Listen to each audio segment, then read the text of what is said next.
office of the Prime Minister. Today, we have taken it from African Charter to United Nations. And why did we take it to United Nations? We have taken it to United Nations because people are sitting down somewhere in Abuja creating laws to criminalize the Biafra people. To criminalize anybody who dares talk about freedom. Accept that what we have today is inevitable. Do not accept that you cannot transform anything. Look at the impact that youth movements have had in the world with fundamental changes that took place afterwards. So, if we want to change the world, we need to fight.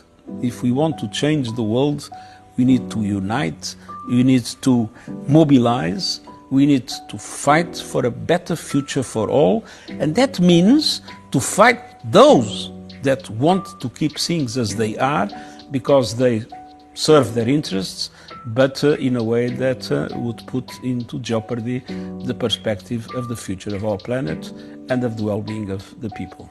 I feel so empowered by what you've just said about collaboration, coming together, fighting for the things that we believe in, and I think that's a beautiful message that you've left us with, and I really appreciate that.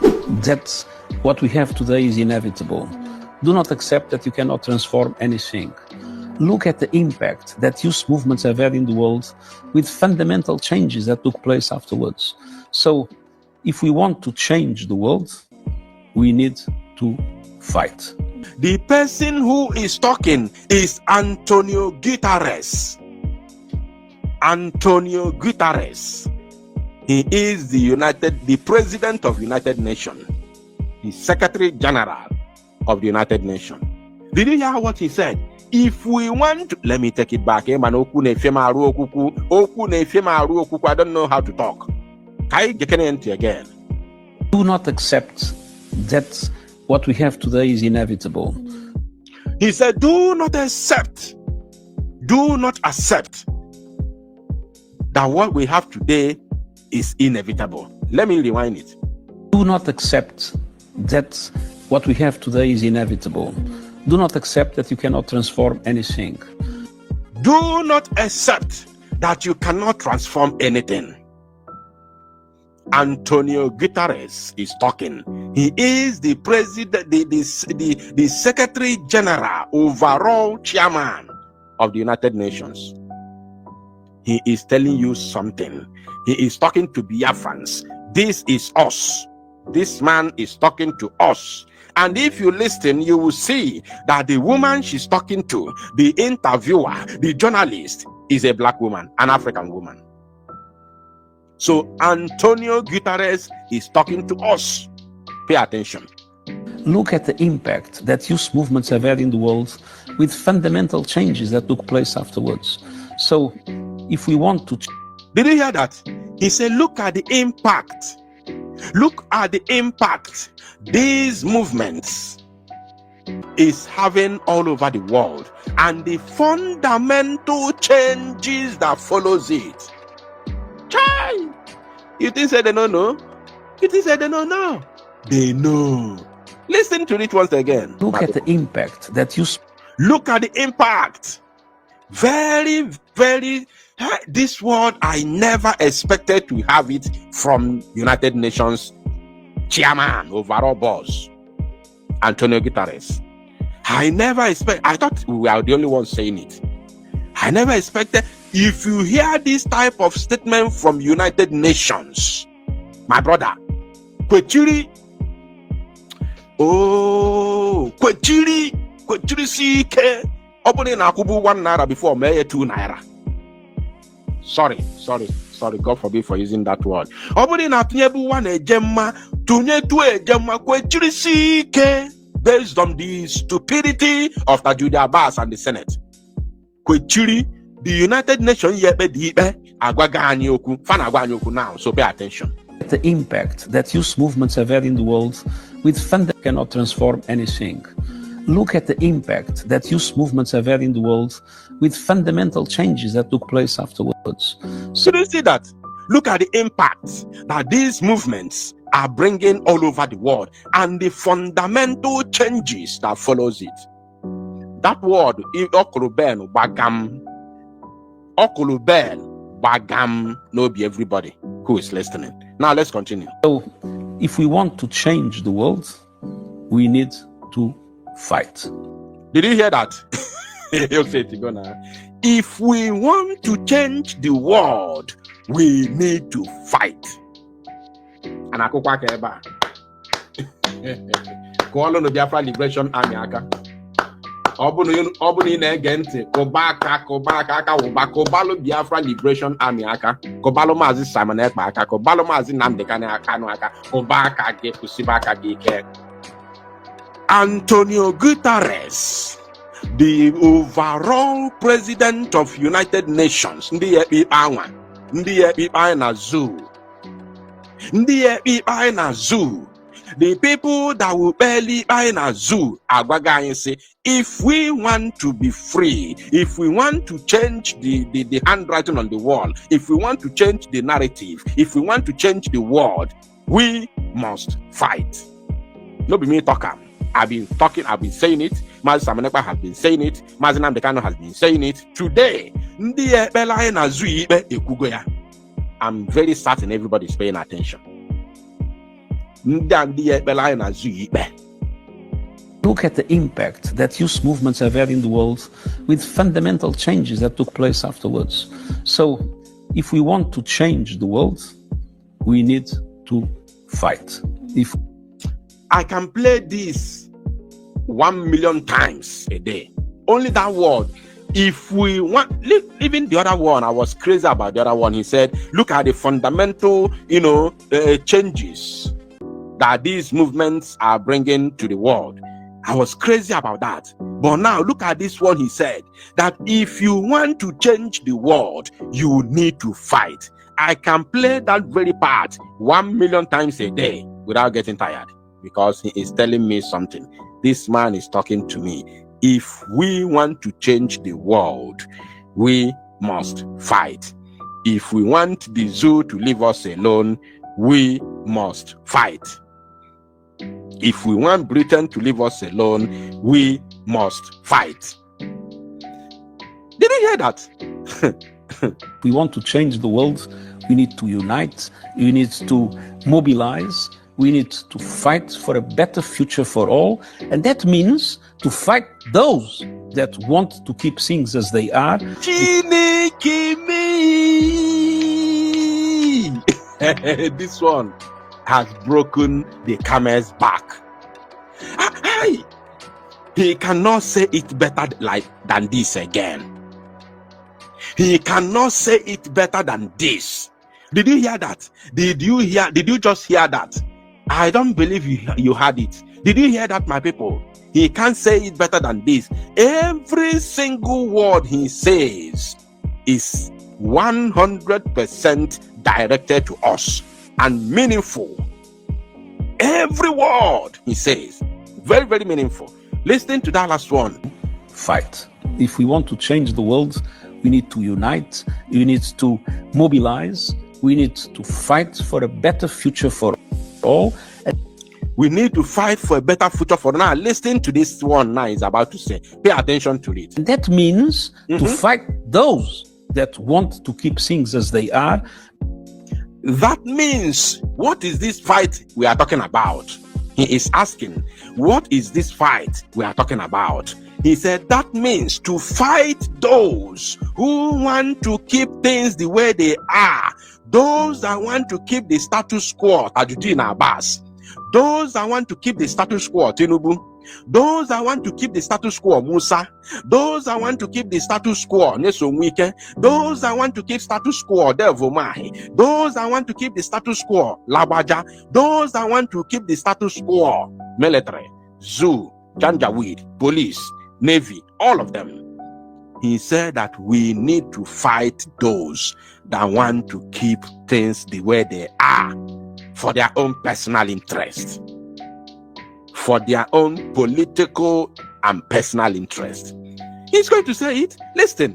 We need to fight for a better future for all, and that means to fight those that... Do you see how specific he is? These people don't mince word. They don't mince word. Do you see how specific he is? He is telling us those that we need to fight. Those who want to keep things the way they are for their personal and political interest. Pay attention. For all, and that means to fight those that want to keep things as they are because they serve their interests, but in a way that would put into jeopardy the perspective of the future of our planet. Hey! It don't finally happen. Those that want to keep things the way they are, that jeopardizes the future of, that jeopardizes our future. Those that want to keep the status quo and jeopardize our own future, and jeopardize the future of your children, jeopardize the future of your generations unborn. He said that we must mobilize, we must unite, we must fight those that want to keep the status quo, that we jeopardize our future and the future of our upcoming generation. The person who is talking is the person who will sit on top of his own bench and judge the matter between Biafra and the zoo. He's the one telling us. Yesterday we were dealing with the African Charter because of the directive from the office of the Prime Minister. Today we have taken it from African Charter to United Nations. And why did we take it to United Nations? We have taken it to United Nations because people are sitting down somewhere in Abuja creating laws to criminalize the Biafran people, to criminalize anybody who dares talk about freedom. So we have taken it to United Nations to let them know that those who are going to sit in that chamber to judge our case are the ones telling us to go ahead and fight. And he didn't say fight a breeze. He has told us the people we are going to fight against. This is the dagger. This is the straw that breaks the camel's back. You can't fight it. You can't fight this truth. You can't fight this honest truth. Let's listen to him. Things as they are because they serve their interests, but in a way that would put into jeopardy the perspective of the future of our planet and of the well-being of the people. And the well-being of the people. Hey! This is the first time I'm coming across this type of statement and interview from the chief of the United Nations, the chairman, the overall boss of the United Nations. The first ever time. Unbelievable. He didn't say we should agitate. This man never used any word less than fight. He didn't say we must protest. He didn't say we must agitate. He didn't say we must refuse. He didn't say we must reject. He said we must fight. That word is very, very simple. It's only one word. We must fight. And if the United Nations tells you to fight, who are you to say it is against the law? If the United Nations tells you to unite, who are you to say it is against the law? If the United Nations tells you to fight, who are you to say you will go to 25 years imprisonment? Who are you? Who are you to say no? These are the people that will judge our case with Nigeria. Now, let's listen to the end and then I'll play another video for you. I feel so empowered by what you've just said about collaboration, coming together, fighting for the things that we believe in. And I think that's a beautiful message that you've left us with. And I really appreciate that. You see, the girl interviewing him is an African girl, a black girl, a black African young lady. And you see the smile, do you see the joy, the happiness at the face of that girl? Do you see the smile, the joy? With that kind of word, that man is saying, because this girl wants the freedom of Africa. This girl wants Africa to be free. You see how she smiles. You see the smile. Can you see the joy? Because she wants Africa to be free. Whether she lives in America, whether she lives in UK, whether she lives in Switzerland, she knows that she's an African. Whether she was born in Switzerland, she knows that she's an African. And she knows the predicament. She knows what is befalling Africa. She knows what Africa is passing through. So for her to hear this kind of word from United Nations General, President General, it is a welcome development. It is something that, wow, everybody will be happy for. You know, having listened to this video, you know, over and over again, and with the way Odenanwa, you know, was able to analyze this video intelligently in his ways, you know, of analyzing, you can agree with me that nobody gets freedom by agitation. You don't get freedom by agitation. You don't get freedom by propaganda. You don't get freedom by controversy. You get freedom by fighting for it. Take it or leave it. You get freedom by fighting for it. That is why, instead of, you know, dwelling in this whole propaganda, you know, in this whole controversies and all of that, let us come together.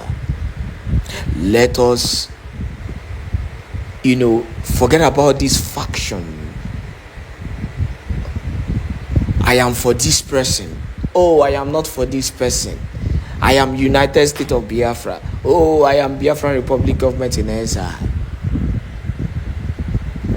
The more you create faction, the more your enemies continue to fight and continue, you know, to form ally to break you down over and over again. Let me tell you one thing that, you know, most people who have actually been making noise or in the name of freedom fighting do not understand is that the enemy of Biafra do not sleep nor slumber. They are working 24/7, doing everything possible to break Biafrans. But the big question is, are there still few who, in this whole shenanigan, in this whole propaganda, in this whole controversy, are there few who are still ready, you know, to lay down their life to make sure that they get the freedom they truly deserve? And the simple answer is yes. Not just few, at least over 50% of Biafrans in this whole controversies and shenanigans are ready to do the needful to get freedom by all means. Anyhow you want to see it, anyhow you want to take it, the fact still remains that there are still few who are ready to do everything possible to get this freedom that we are talking about. Biafrans needs to give kudos to people like Mazi Nnamdi Kanu, Mazi Simon Ekpa. Even in their hardest time, even in their critical times, they are still fighting and defending their people in every area and continue to make things very difficult for the Zoo government.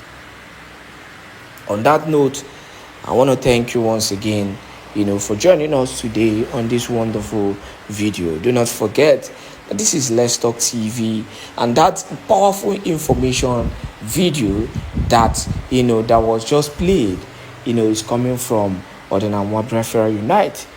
a man who has continued to speak the truth and speak the reality, not even today, as of today, right from the time of Mazi Nnamdi Kanu. Please, one thing you have to do as a Biafran is to continue to share this video to as many groups and platforms as possible. Let me borrow the word of Modinawa, Tosasia Uzioma. Let the world continue to know what Biafran is fighting for and what Biafra, stands for. Whose head was living in London hospital, while Nigeria is just wasting under Yemi Ochibanjo because Yemi was not in charge. It was the late Abakari that was spied by COVID-19. Foreign Buhari rules Nigeria 6 years. Fake Buhari rule, original Buhari ruled Nigeria 2 years. Fake Buhari ruled Nigeria 6 years. And a dead man ruled Nigeria for 6 years. And I quote, from 2016, from 2015 to 2017 is 2 years. 2017 to 2023 is 6 years. When you add it together, I have 8 years. Then again, the bridge between the fired Buhari and living Buhari is what? How many? 8 years. Because the total years is now 8 years. 2 years for the fired Buhari, 6 years for the living Buhari. Buhari actually, we received the news from UK.com when it mattered most about his sickness that took him away for good 6 months out of, seat of authority, Aso Rock in Nigeria. We had a government then, a president then, a government then whose head was living in London hospital, while Nigeria is just wasting under Yemi Ochibanjo because Yemi was not in charge. It was the late Abakari that was spied by COVID-19 was in charge. Then he could not come back home 2017. He died March 2017. UK.com edit. Mama Charlie with Elizabeth observe silence. On social media, everybody watch it. Nnamdi Kanu edit. And if you ask me, that was the only scene of Nnamdi Kanu that even made the UK, the British, turn their back on him in his current travail he's going through. The original Buhari and the foreign Buhari. Mr. Raf, thank you for having you on this channel this morning. Yeah, good morning. Viewers, in case if this is your first time of coming across our video, subscribe on your notification and drop your like on this channel. Yeah. Mr. Raf, shocking to us. Good morning. You are one of these people that used to talk about Nigeria to stop destroying our institutions. Yes. Instead of glorifying individuals. Yeah. Under Buhari regime, they destroy our institutions. After his 8 years, Buhari ran to his state in Katsina State. But I speak to you now, he escaped kidnapping and he ran to Kaduna State. They are going to succeed on kidnapping Buhari because it is only one that is with God Almighty that is majority. When you think that you have many armed men all around you to the tune of 1 million, when God is not with you, are exposed to insecurity. What do I mean here? Buhari is trying to tell the whole world that he has all it takes to protect himself from an external attack or abduction. So I'm talking to you, Daura is in Kaduna State until Katsina State was created out of Kaduna. Katsina State was created out of Kaduna and the rest of the northern states. And now Daura, the hopefully or presumably home of Buhari, which many people think it is in Katsina. It's still in Kaduna State, and after much hard working to escape from Niger is ancestral town. When the junta took over the government, democratically elected regime of Niger, Buhari absconded into, I think, UK. From UK has come back to Niger, and the heat was over there because the kind of government they have in Niger right now, they could at least apprehend Buhari, get him arrested. Because you that rule Nigeria, what are you doing in Niger? It means you have a central home in Niger. You actually deceived the Nigerians, worked in their military for many years, ruled them for the first time in 1980s, and still come back in this new millennium, become Nigerian president from 2015 to 2033. That's straight 8 years. And you still ran back to Niger. That was, that's a lot, lots inclusion of, of deception and deceit by a man once, twice Nigerian president. Today is absconding from Katsina into Kaduna. Yes, to his original, according to him, maternal home or paternal home. Paternal home is it anyway. Let's just take it like that. To secure himself from banditry. Why are you running away from trouble that you caused by yourself? You think you are going to at least prevail on using your army of bandits to prevail on Jonathan? Now it has gotten after you. Why are you running away? When a man sets his house on fire, he began to shout, "Look at tiger coming. It is all over me, inferno of flame." He started shouting so that all his kinsmen could come out to what? Assist him. Stop shouting of wolf. You are the one that invited the wolf that has actually eaten up all your sheep and animals. Where are you running to? Buhari has now absconded from Katsina into Kaduna State. The same Kaduna State that they use Fulani herdsmen to annihilate, to decimate them in their large number. Every time incessant militia, Fulani militia attack on Kaduna people. Today, Kaduna is a safe haven for the same person that invited banditry and other insurgency into Nigeria in 2015 because he was thinking Jonathan will be crippled, Jonathan will be pied. Today, Jonathan is not pied, Jonathan is alive, living in Otueke, in Otueke, his Otueke community, while you that invited all these insurgents, you are on the run. Because why? Knock, knock, who is there? Is one of James Hadley Chase's, James Hadley Chase pieces.